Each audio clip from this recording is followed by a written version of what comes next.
你看到这种明太鱼干的时候，会不会觉得它吃起来肯定是齁咸的？其实呢，它不咸，非常适合做小零食，而且越嚼越香。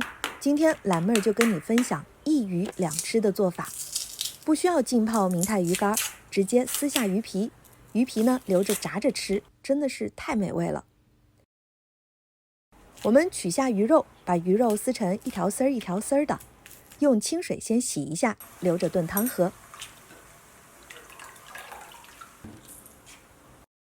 接着掰下鱼头，也用水洗一下。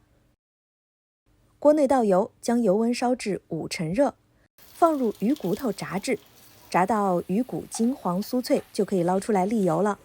鱼骨吃起来是特别的酥脆。鱼骨头炸完以后，放入鱼皮炸制，等鱼皮炸到金黄，就捞出来晾凉。刚捞出来的时候，鱼皮是软的，等它离开热油之后，就会变脆了。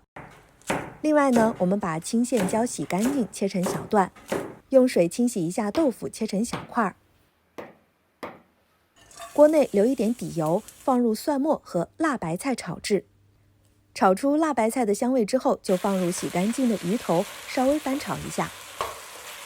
往锅内倒入1大碗的清水，